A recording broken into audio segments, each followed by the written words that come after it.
لا إله إلا الله محمد رسول الله. السلام عليكم ورحمة الله وبركاته.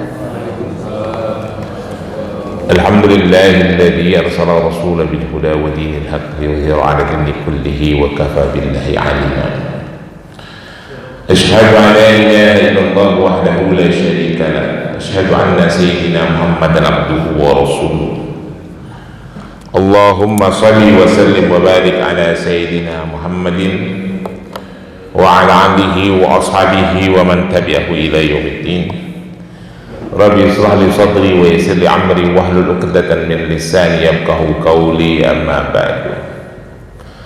Para jemaah sekalian, puji dan syukur kita panjatkan kehadiran Allah Subhanahu wa taala atas semua limpahan nikmat dan rahmat yang diberikan kepada kita.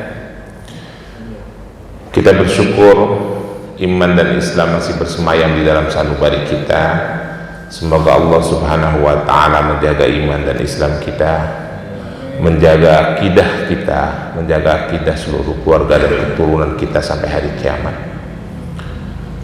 Salawat dan salam kita berharap selalu tercurah kepada junjungan Nabi besar Muhammad sallallahu alaihi wasallam, untuk seluruh keluarganya, untuk para sahabat, untuk para tabi'in, untuk para tabi'ut tabi'in, untuk para ulama dan seluruh umatnya.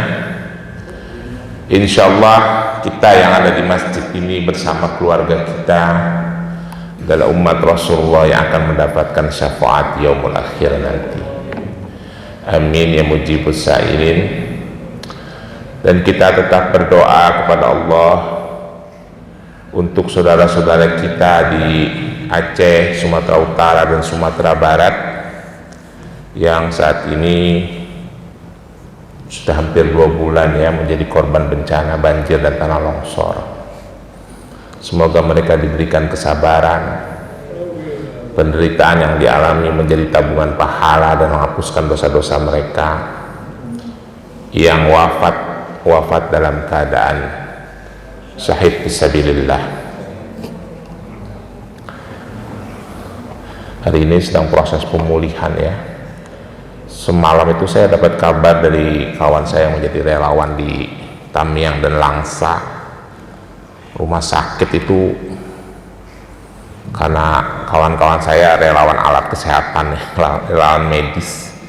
Rumah sakit RSUD kabupaten itu sama sekali alat-alatnya tidak ada yang bisa dipakai.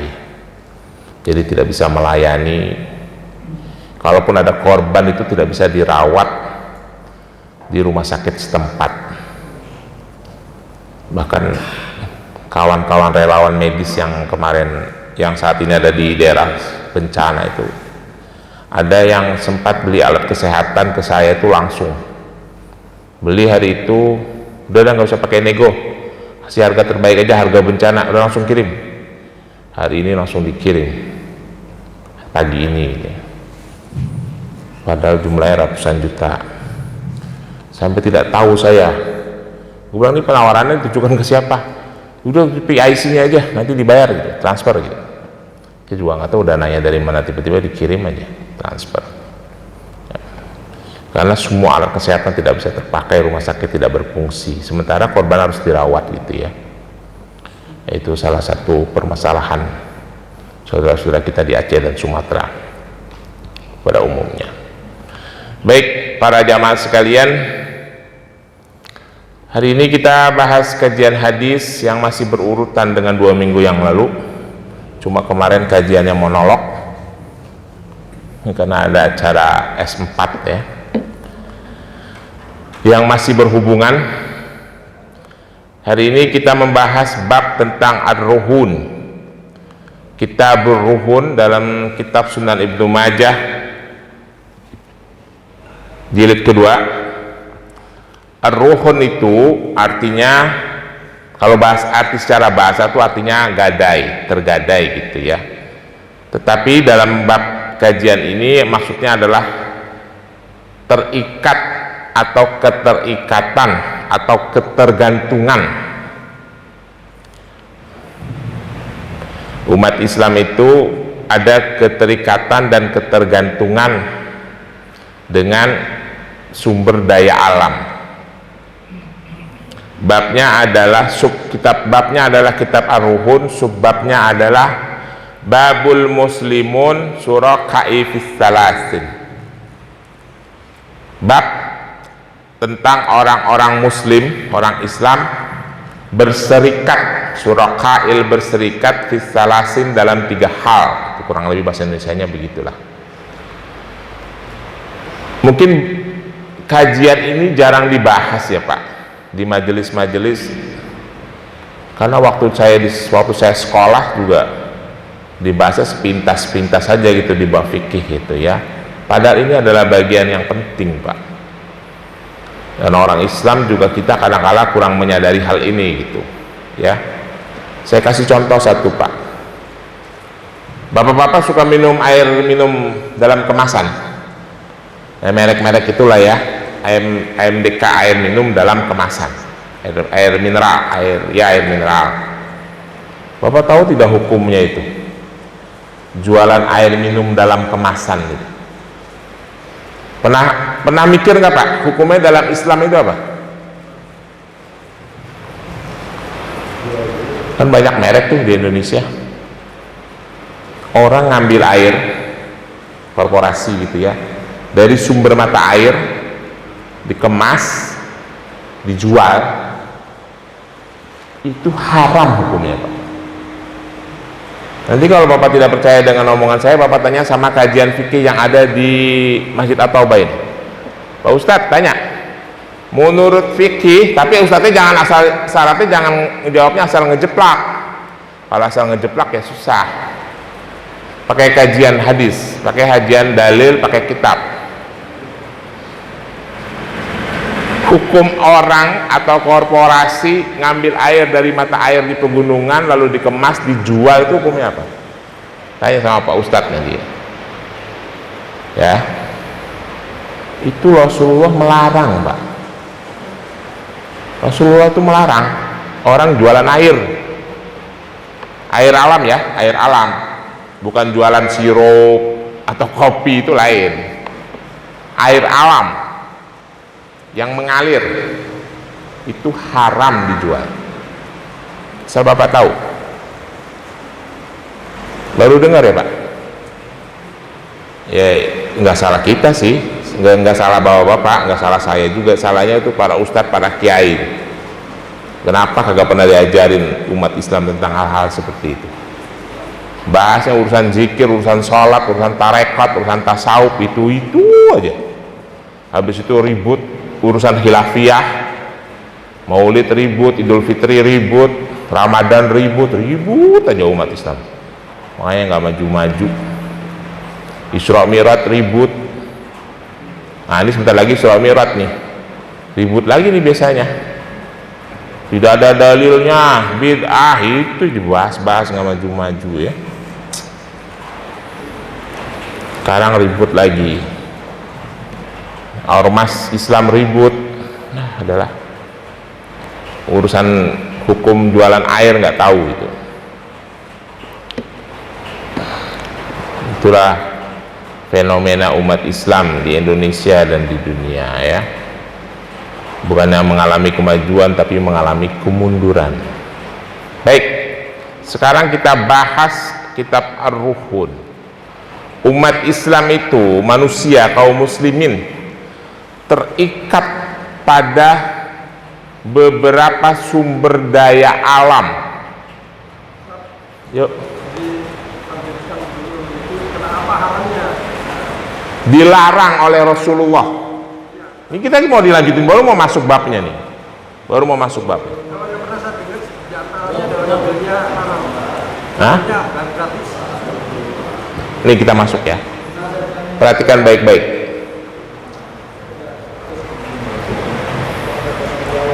Jadi kita terikat, umat Islam itu terikat dengan sumber daya alam. Salah satunya air ya, yang tidak boleh diperdagangkan. Air alam ya, air alam, sekali lagi air alam, air mengalir, bukan jual kopi, bukan, air alam. Baik, kita masuk ke hadis pertama, hadis nomor 2472. Bismillahirrahmanirrahim. Hadatsana Abdullah ibnu Sa'id, hadatsana Abdullah ibnu Khirash ibnu Hausab Asy-Syaibani an Awam ibnu Hausab an Mujahid ibnu Jabar an Ibnu Abbas radhiyallahu anhuma qala qala Rasulullah sallallahu alaihi wasallam al muslimuna syuraka'i fis salasin fil ma' wal kala wan nar. Saya ulangi ya. Al muslimuna syuraka'i fis salasin fil ma' wal kala wan nar. Samanuhu haramun. Saya ulangi lagi ya. Samanuhu haramun. Kalau nggak percaya nanti baca sendiri kitabnya. Artinya kurang lebih begini. Meriwayatkan kepada kami Abdullah ibnu Sa'id, meriwayatkan kepada kami Abdullah ibnu Khiras, meriwayat ibnu Hausab Asy-Syaibani dari Awam ibnu Hausab, dari Mujahid ibnu Jabar, dari Abdullah ibnu Abbas radhiyallahu anhuma qala. Abdullah ibnu Abbas sahabat Rasulullah berkata, Rasulullah sallallahu alaihi wasallam, Rasulullah sallallahu alaihi wasallam berkata, al muslimuna, orang-orang muslim, suraqai fis salasin, berserikat, saling menjaga, bekerja sama, saling membolehkan, fis salasin, dalam 3 hal. Yang pertama filma, dalam urusan air, wal kala, dalam hal rumput-rumputan, sumber daya alam yang hijau-hijau, termasuk hutan dan sebagainya, pohon-pohon. Wasaman wan nar, dan api, maksudnya adalah energi, minyak, batu bara, dan teman-temannya yang berhubungan dengan energi. Samanuhu haramun. Samanuhu, saya ulang ini, haramun. Menghargainya, memberikan harga, haram. Menjualnya haram. Sebenarnya sudah benar sih, kalau ngelihat konstitusi Indonesia sudah benar sih Pak. Konstitusi ya, Undang-Undang Dasar 1945 pasal 33 ayat 3. Bumi, air, dan kekayaan yang terkandung di dalamnya dikuasai oleh negara dan dipergunakan sebesar-besarnya untuk kemakmuran rakyat. Benar itu sudah. Ya, cuma aplikasinya yang kagak benar. Kalau undang-undangnya udah sesuai dengan hukum Islam itu. Ya. Karena akhirnya penjabarannya oleh para ahli fikih setelah berkembang, nanti saya kasih tahu hadis-hadis berikutnya. Itu memang sumber daya alam itu harus dikuasai oleh negara, tetapi dikelola sebaik-baiknya untuk kepentingan rakyat. Azasnya, ya kita paham ya, azas dalam mengelola sumber daya alam di sebuah negara yang mayoritas muslim, asasnya pertama satu, tauhid. Asasnya itu dalam mengelola sumber daya alam adalah berpegang teguh kepada ketauhidan. Tidak boleh pengelolaan sumber daya alam itu hasilnya digunakan untuk kemungkaran kepada Allah. 2, asas yang kedua itu adalah khilafah. Kalau dengar kata khilafah jangan alergi ya Pak. Khilafah itu maksudnya keterwakilan, bukan mau bicara negara Islam. Karena orang Islam itu suka pada PA. Kalau dengar kata khilafah udah mulai menyerang. Maksudnya adalah keterwakilan.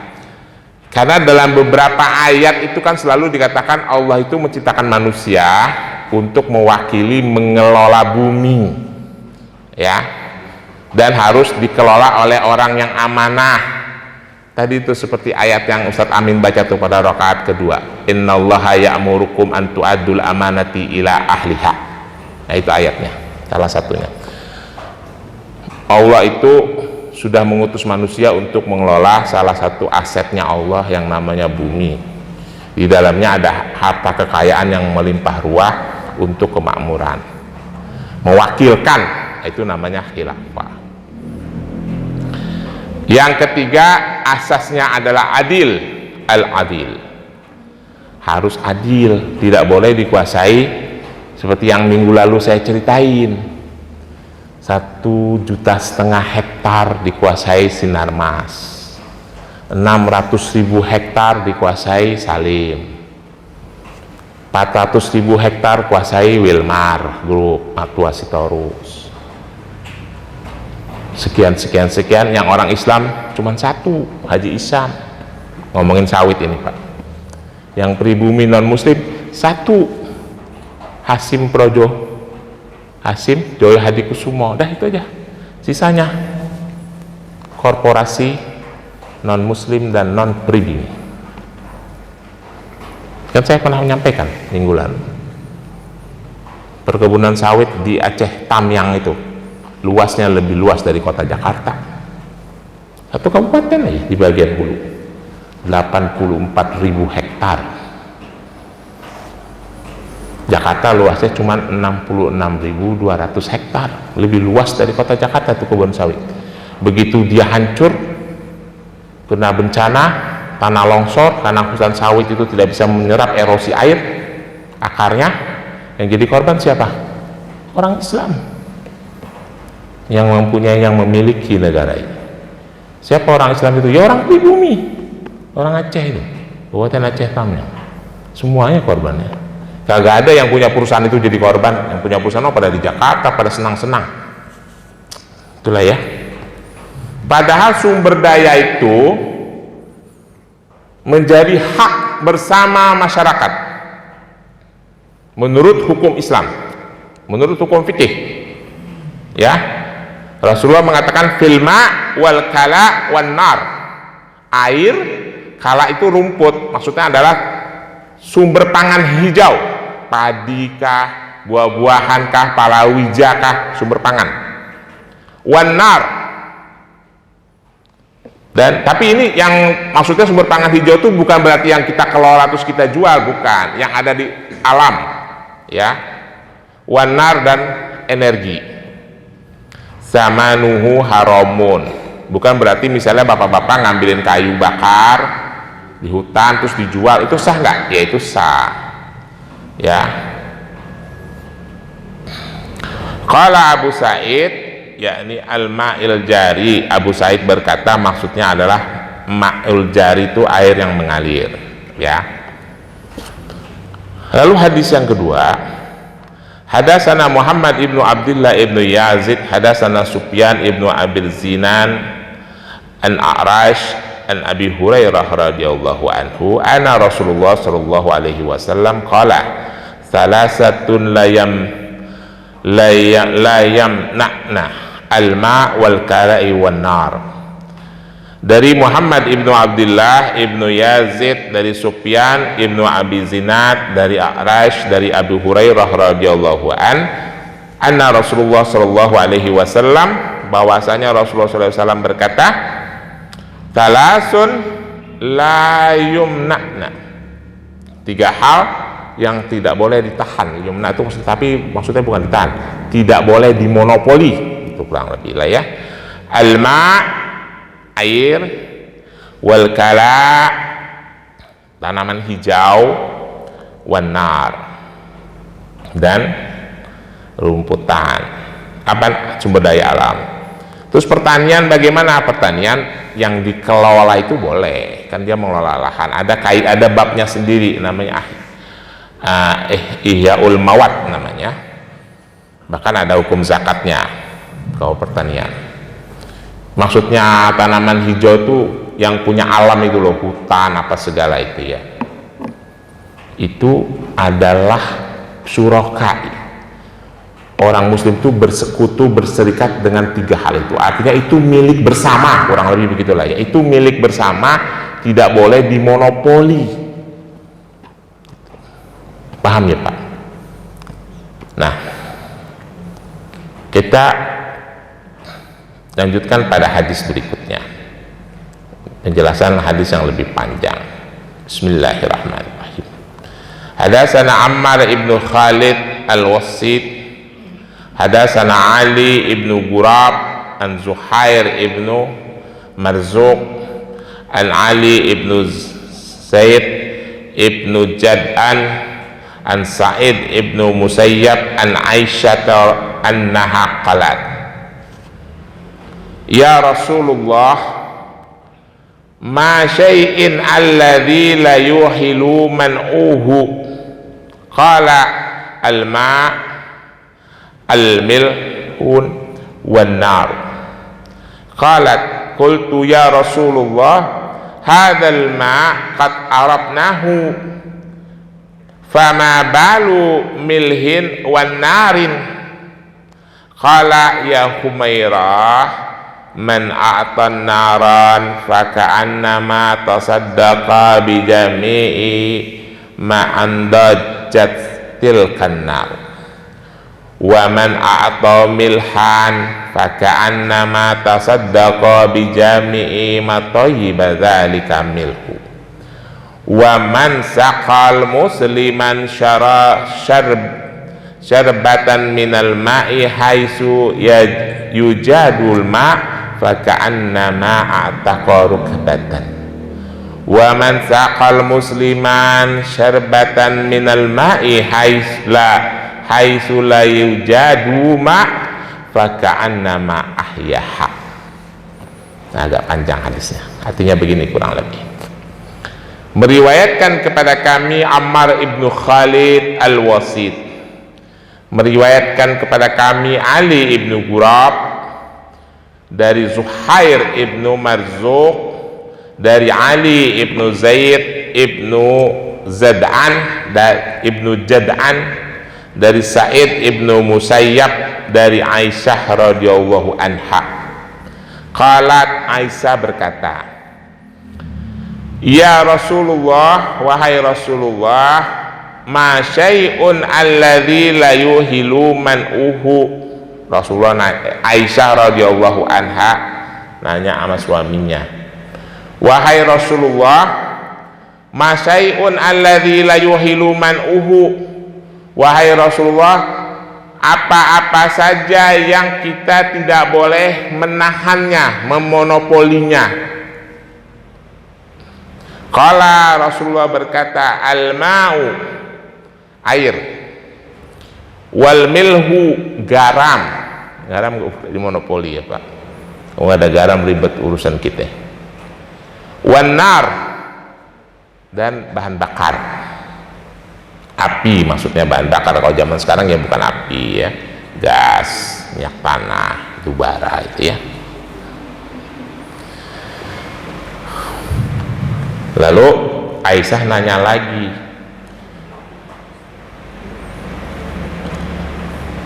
qultu, aku berkata, kata Aisyah, ya Rasulullah, hadzal ma' qad arabnahu, fama balu milhin wan narin.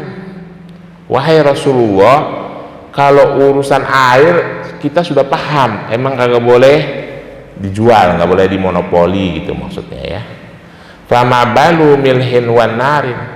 Terus kalau urusan garam sama api bagaimana? Garam dan bahan bakar gitu ya. Lalu qala, Rasulullah berkata, ya Humairah, wahai Humairah. Rasulullah itu mesra sama istrinya ya.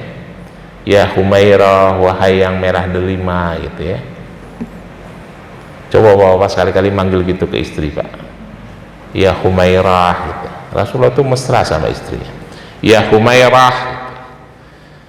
Rasulullah langsung berkata, man a'ta nara, barang siapa yang menyumbang, memberikan bahan bakar ya, minyak tanah kayak apa, kayak gas kayak, faka'annama tasaddaqa bijami'i ma andajat tilkan nar. Jadi Rasulullah ngejelasin bagaimana dengan bahan bakar dan garam. Lalu Rasulullah berkata kepada istrinya, man a'tanar, barang siapa yang ngasih. Ada orang minta bahan bakar, bagi gue minyak tanah staker, gue mau masak sayur, agak ada sayur. Tapi kalau bagi gas melon saya bingung caranya bagaimana Pak.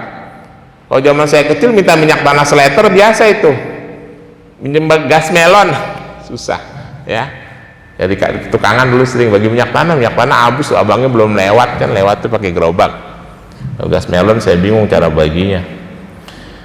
Man atanaro, bagi barang siapa yang ngasih bahan bakar, faka'annama tasadaqa bijami'i ma anda jatil kanar, dia orang itu seperti bersedekah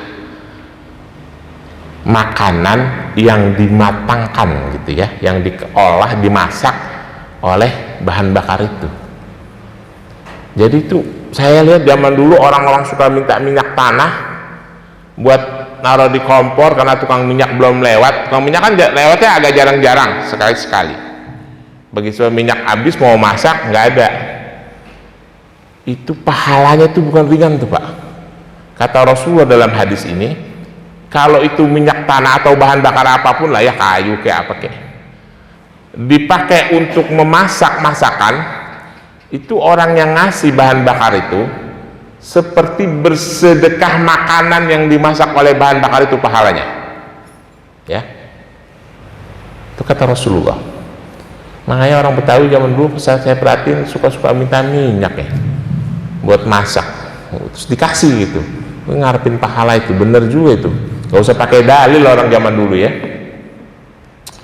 Waman atau milhan, barang siapa yang suka ngasih garam, di komplek Villa Pamulang nih nggak ada, kalau zaman dulu di kampung banyak, bagi gua garam dong gitu, garam habis minta cabe dong ya. Waman atau milhan, barang siapa yang ngasih garam, faka'annama tasaddaqa bijami'i matoyiba dzalika milhun, maka barang siapa yang ngasih garam, dia seperti bersedekah seluruh makanan yang dibuat lezat, yang dibuat enak oleh garam itu. Paham Pak? Jadi misalnya bini kita lagi masak, garam habis di rumah, mau bikin sayur asem, garamnya habis, terus minta sama tetangga ya, dikasih garam seujung sendok, gara-gara dikasih garam itu sayur asem jadi enak. Itu orang yang ngasih garam itu pahalanya seperti pahala ngasih sayur asem sepanci. Makanya kalau ada tetangga ngasih garam, buru-buru kasih Pak, siapa tahu dia mau masak rendang, kan sama juga kita sedekah rendang. Betul nggak Pak? Kata hadis nih, bukan kata saya. Kalau nggak percaya bacaan diri nih ya. Itu urusan garam, nanti kita bahas lebih jauh lagi. Waman saqa musliman syarbatan minal ma'i haitsu yujadul ma' faka'annama a'taqa rukbatan. Nah ini penting nih ya, ini yang saya udah ceritain di masjid ini dulu juga seperti ini. Di Rasulullah melanjutkan kata-katanya begini, waman saqal musliman syarbatan min ma'i haitsu yujadul ma' faka'annama a'taqa rukbatan. Barang siapa yang ngasih minuman air putih gitu ya, syarbatan tuh maksudnya satu teguk, tapi masa minum satu teguk, segelas lah kita anggap ya, segelas. Barang siapa yang ngasih minum segelas air, haitsu yujadul ma', kepada orang lewat, tamu apa segala, yang orang itu sebenarnya bisa mencari air, bisa menemui air gitu ya, apa beli di warung, apa bagaimana, apa minta sama orang lain, apa dia bawa, faka'annama a'taqa rukbatan, itu pahalanya seperti membebaskan budak. Saya pernah cerita dulu Pak di masjid ini, udah berkali-kali bahkan saya cerita, orang Betawi zaman dulu tuh waktu saya kecil, itu di depan rumahnya ada dua tempat ada kendi sama gelas 2 biji taruh di atas nampan, nampannya warna putih yang ada merah-merah bunga. Suka lihat gak kak nampan zaman dulu, sama gelas 2 setiap pagi ditaruh. Ibu saya tuh begitu, taruh di tembok. Lu saya bingung buat apaan tuh air. Jadi kalau ada tukang jajan atau tukang orang-orang tukang-tukangan lewat itu mau minum haus, tuang, saya minum, taruh lagi. Setiap pagi begitu. Sekarang udah nggak ada tuh. Rupanya orang tua zaman dulu tuh memahami hadis ini walaupun kagak hafal hadisnya, walaupun tidak dikaji. Karena dia tahu sedekah minuman itu pahalanya besar. Emang zaman dulu warung kopi juga jarang, kan kebon nemuin warung kopi susah. Jadi kalau aus ya dikasih minum sama tetangga, sama rumah-rumah itu. Ya. Terus yang satu lagi di depannya itu pasti ada kaleng susu Indomil yang bekas digantung. Bapak tahu itu buat apa? Buat beras pererek. Siapa ya yang tinggal sama saya di masa lalunya? Nggak ada yang sama ya. Semuanya beda kampung sama saya ini, jadi susah mencari verifikasi. Bener nggak ada yang sama saya dah. Pak Ujang dulu mudanya di mana ya Pak Ujang? Palembang, kagak nyambung. Jadi orang Betawi zaman dulu tuh depan rumahnya ada kendi sama gelas 2 sama kaleng susu Indomil digantung buat naruh beras pererek. Itu ntar sore anak-anak remaja Karang Taruna bawa karung ngambilin beras itu, dikumpulin, dijual, duitnya disimpan sama mandor lah. Zaman dulu mah nggak ada RT RW, ada kali saya nggak tahu lah, pokoknya adanya mandor aja, ketua kampung lah ya. Itu buat kalau ada orang kematian Pak. Jadi kalau diumumin si Fulan bin Fulan meninggal, udah mandor datang bawa duit, nih lurus jenazahnya begini-begini, dari hasil beras pererek. Beras perereknya dari mana? Emak-emak kita zaman dulu kan kasih duit sama bapak kita nih buat belanja. Zaman dulu mah ngasih uang belanja paling 5.000 10.000 udah kebeli beras, kebeli sayur asem, kebeli ikan dan lain-lain. Itu pasti beras yang dimasak disisain segelas. Sebelum dicuci nih beras disain dulu segelas, taruh di kaleng itu yang bakal diambil nanti. Ya, itu di Jakarta. Kemarin itu saya ikut tahlilan teman saya di Kreok Pak. Dia itu rumah dia kecil ya, rumah orang tuanya, dia tinggal di situ. Ada keluarga, ada teman kita yang meninggal dunia, kita tahlilan di rumah dia. Saya liatin di rumahnya masih ada kaleng beras pererek. Dalam hati saya, waduh masih ada yang keliling nih beras pererek kita, ya. Tapi kalau kendinya udah nggak ada. Itu mulianya orang zaman dulu Pak. Sedekah setiap hari, makanya hidupnya pada berkah. Ya. Jadi sedekah minuman itu pahalanya besar. Coba-coba Bapak taruh minuman, tapi sekarang kita coba-coba zaman dulu rumah nggak ada pagernya Pak, ngablak begitu aja udah, terasnya lebar, belah sononya langsung kebon. Zaman sekarang coba kita bangun rumah kayak gitu, maling masuk. Jadi kalau ada orang yang kita beri minuman padahal dia bisa mendapatkan minuman, itu pahalanya seperti membebaskan budak, kata hadis ini. Wa man saqal musliman syarbatan ma min ma'i haitsu la yujadul ma. Lalu barang siapa yang memberikan minuman 1 gelas, bahasanya 1 teguk tapi 1 gelas lah ya kita artikan, dalam keadaan la yujadul ma, orang itu tidak bisa menjumpai air. Kalau tadi kan bisa, fa ka'annama ahyaha, maka orang yang memsedekahkan minuman itu seperti memberikan kehidupan kepada orang itu. Urutan pahalanya seperti apa ya saya nggak tahu, pokoknya seperti memberikan kehidupan lah. Apakah pahalanya segede gunung apa segede apa saya nggak tahu. Rasulullah bilang begitu, seperti memberikan kehidupan kepada orang itu.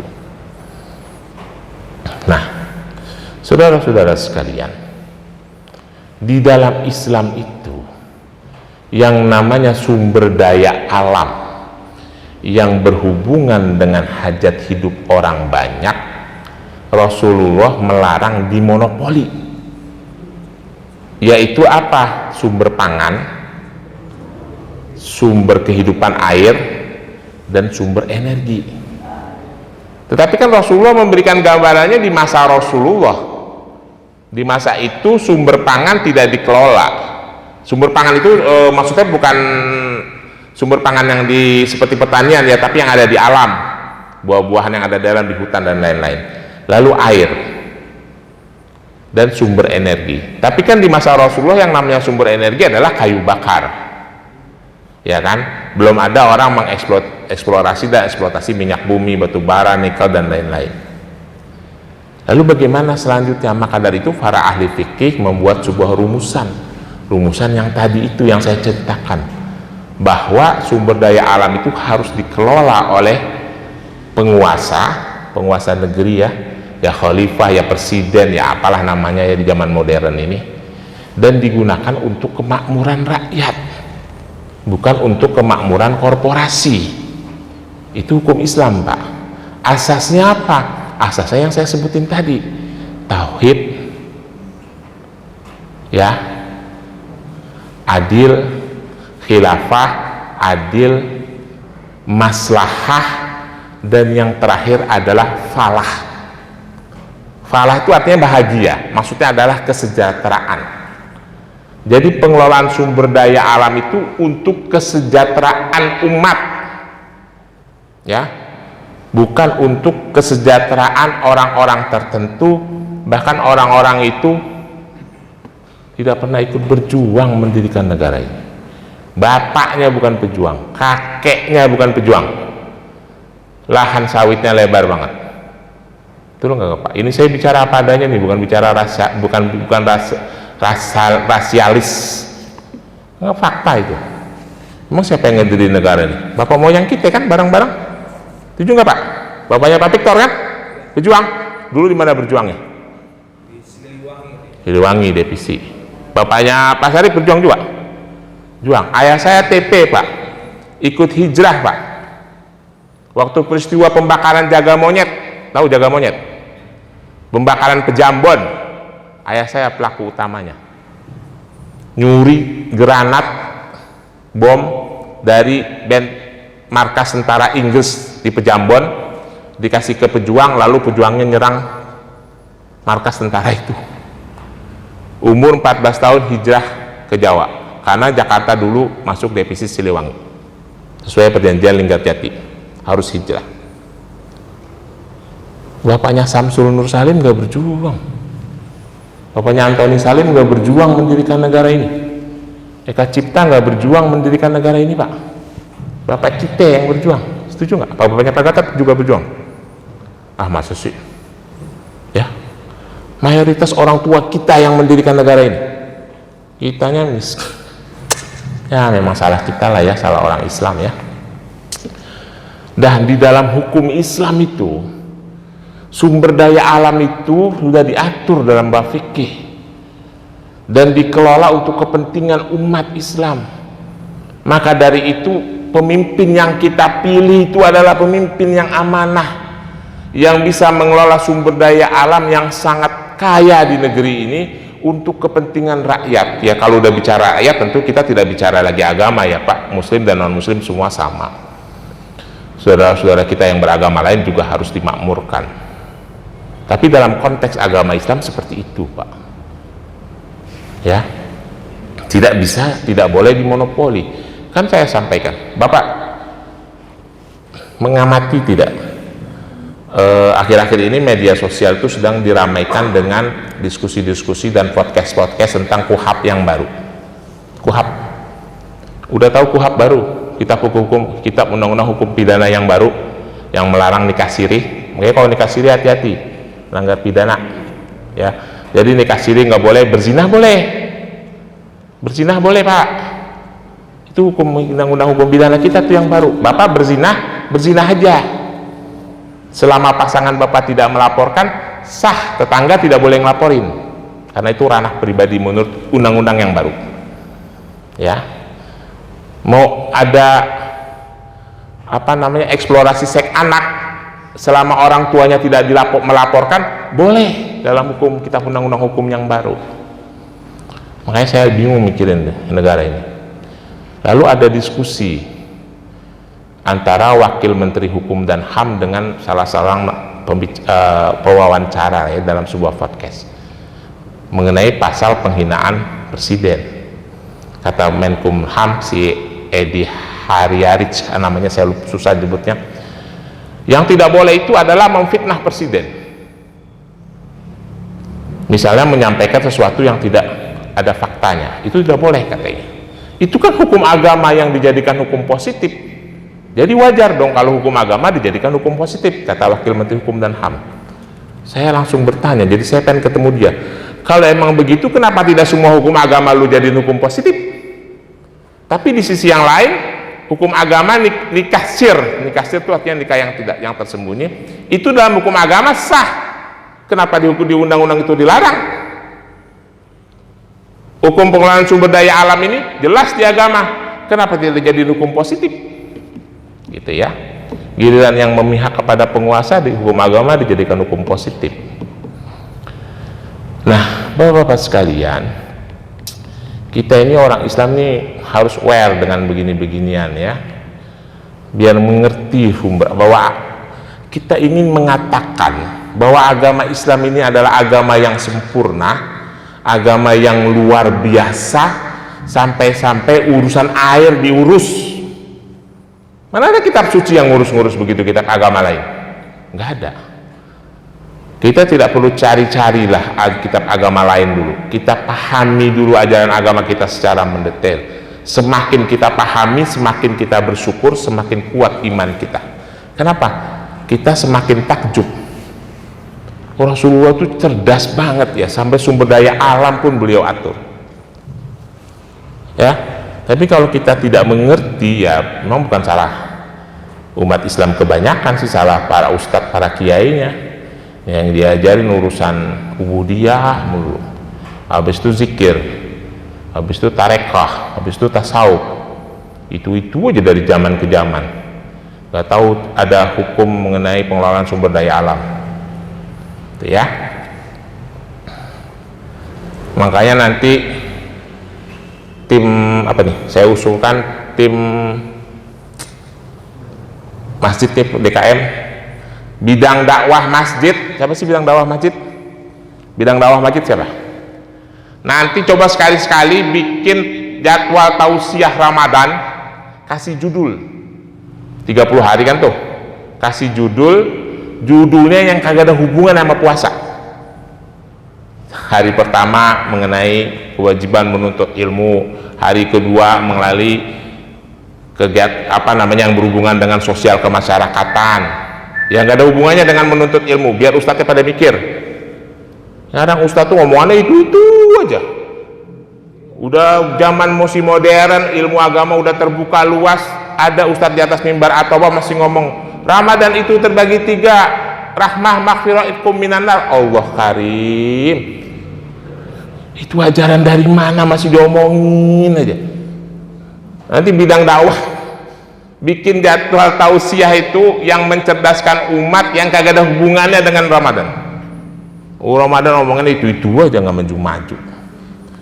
Saya itu kalau lagi khutbah Idul Adha Pak, khutbah sholat Idul Adha, Bapak suka dengar di lapangan, kagak pernah saya ngomongin masalah keteladanan Nabi Ibrahim dan Nabi Ismail. Mungkin pernah nggak Bapak dengar ngomong gitu, Ibrahim nggak pernah. Saya ngomong persatuan umat. Dari dulu udah ngomongin itu aja, nggak maju-maju ilmunya orang Islam itu ya. Satu hadis lagi penting. Bismillahirrahmanirrahim.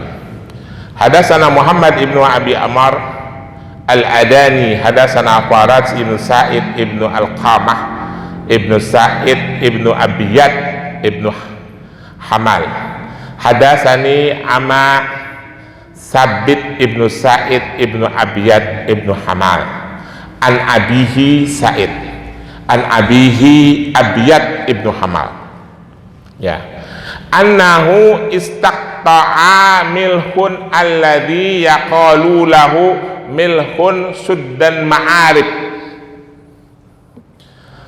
fa'aqta'ahu lahu thumma inna Afra ibnul Habis at-Tamimi ata Rasulullah sallallahu alaihi wasallam faqala ya Rasulullah inni qad waradtu milha fi jahiliyah wa huwa bil ardi laisa bihal ma' wa man waraduhu akhadhuhu wa huwa mislul ma'il aidan. Fa astaqala Rasulullah sallallahu alaihi wasallam Abyadu ibnu Hamal fi qati'atihi fil milhin faqala qad aqaltuka minhu ala an taj'aluhu minni sadaqatan faqala Rasulullah sallallahu alaihi wasallam huwa minka sadaqatun wa huwa mislul ma'il aidan min waraduhu akhaluhu. Qala Faraj wa huwa yaumul ala dzalika min waraduhul akhaduhu. Qala faqata'alahu Nabi sallallahu alaihi wasallam ardan wa nahlan bijawfi jurfin muradin faka'annahu hina aqalahu minhu. Agak panjang ya, kurang lebih artinya begini. Terakhir, meriwayatkan kepada kami Muhammad ibnu Abi Umar Al-Adani, meriwayatkan kepada kami Faraj ibnu Sa'id ibnu Al-Qamah ibnu Sa'id ibnu Abiyad ibnu Hamal, meriwayatkan kepadaku ammi, pamanku Sabit ibnu Sa'id ibnu Ayyad ibnu Hamal, pamannya si Abiyad itu namanya Sa'id. An abihi, dari ayahnya, pamannya itu dapat dari bapaknya. An abihi, dari bapaknya lagi, namanya Abyad ibnu Hamal juga. Annahu, bahwasanya Abyad ibnu Hamal, annahu, bahwasanya istaqta al-milhun alladhi yaqalu lahu milhun suddan ma'arib, bahwasanya seseorang yang bernama Abyad ibnu Hamal memonopoli garam.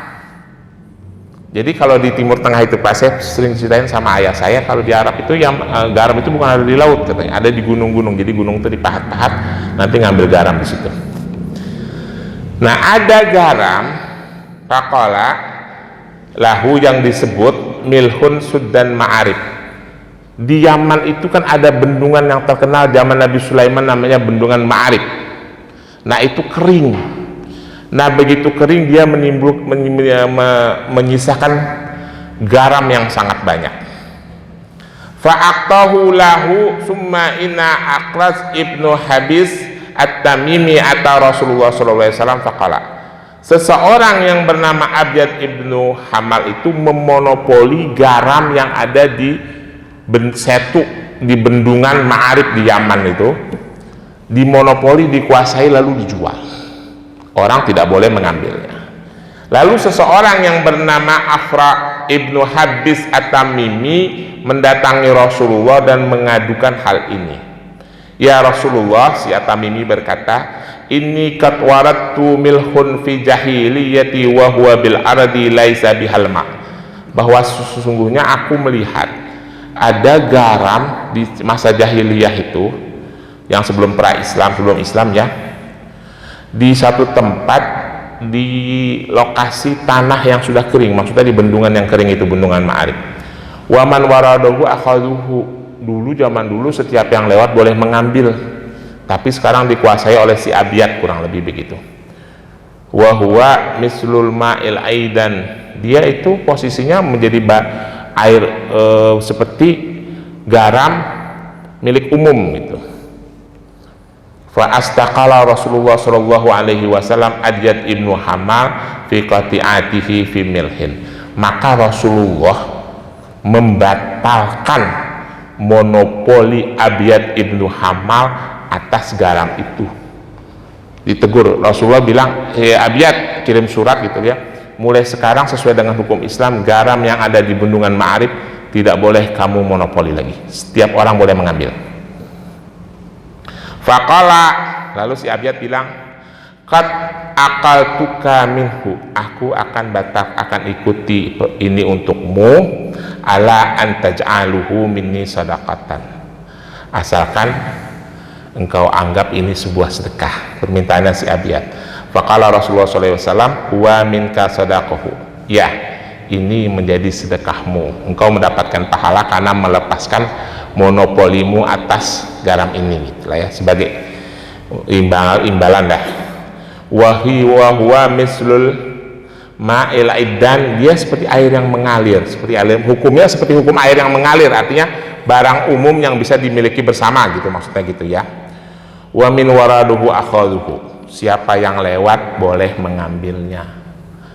Qala Faraj, maka berkata si Faraj At-Tamimi, wa huwa yaumu ala dzalika min waraduhu akhaduhu, sejak hari itu setiap orang boleh mengambil garam, tidak dimonopoli oleh si Abiyat lagi. Jadi ada kejadian seperti itu, Rasulullah membatalkan monopoli sumber daya alam demi kepentingan orang banyak. Jelas ya. Dalam sebuah hadis singkat terakhir, Rasulullah bilang begini, faqala la tabi'ul ma' naha ana yuba'ul ma'. Rasulullah melarang menjual air yang di alam ya. Jelas ya Bapak-bapak sekalian. Jadi sumber daya alam itu yang mempengaruhi hajat hidup orang banyak, hutan, tanah rumput itu kan tadi kan kalai kita anggap hutan, bahan bakar, sumber kehidupan air itu tidak boleh dimonopoli. Jadi hutan itu tidak boleh dimonopoli, itu ditebang, dibikin sawit untuk korporasi, dilarang oleh Islam menurut hukum Islam ya. Tapi kan ini bukan negara Islam Pak Ustadz, ya salah sendiri kenapa kita nggak mau jadi negara Islam ya. Makanya Saudi itu rakyatnya, Pak, Bapak tahu nggak kejamnya kerajaan Saudi itu? Jam Pak, tapi adem ayem aja Pak, rakyatnya nggak susah. Minyak itu bumi walaupun memperkaya kerajaan tapi juga memperkaya rakyat.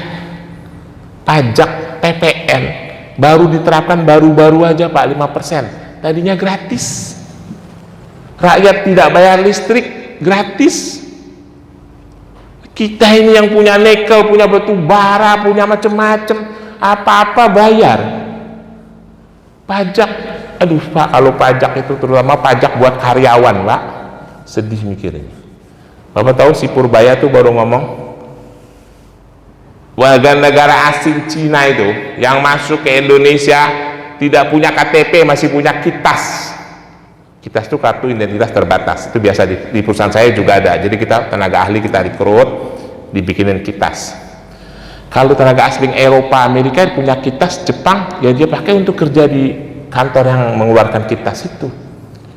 Cina itu culas Pak. Ini Pak Purbaya yang ngomong, dia punya kitas di satu perusahaan, dia buka bisnis toko baja, toko apa, nggak bayar pajak lagi.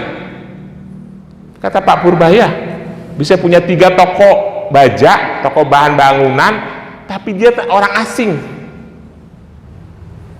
Kalau diperiksa, nunjukin kitas, saya tenaga kerja di perusahaan A, ini kitas saya. Tapi di sisi yang lain dia dagang, padahal kan nggak boleh, nggak bayar pajak, kata Pak Purbaya. Itulah kalau memilih pemimpin yang tidak amanah, ya itulah nasib orang Islam. Saya tidak tahu nasib orang Islam akan berubah apa enggak, tapi kita harus tahu hukum agama kita, harus ngerti. Ya seperti yang saya bilang minggu lalu ya, orang Islam itu kuncinya 2, harus cerdas, harus makmur. Kalau enggak ya jadi korban terus. Ada pilkada, pilpres kasih 200.000, salah pilih. Coba kalau kita makmur, nggak kita lihat itu amplop 200.000 itu, ya, karena kita nggak makmur sih di daerah-daerah itu. Saya kira itu Bapak-bapak sekalian. Ada pertanyaan, saya persilakan. Jangan jual-jual air ya, haram. Yuk silakan. Di jam itu bebaskan dasarnya untuk mengambil, namun di luar kita jual lebih daripada harga. Kenapa nggak ditetapkan termasuk di Indonesia? Misalnya MUI ini salah satunya bukan mengesahkan tentang halalnya aja, tapi juga memikirkan hal itu ada suatu batasan, istilahnya berapa ini.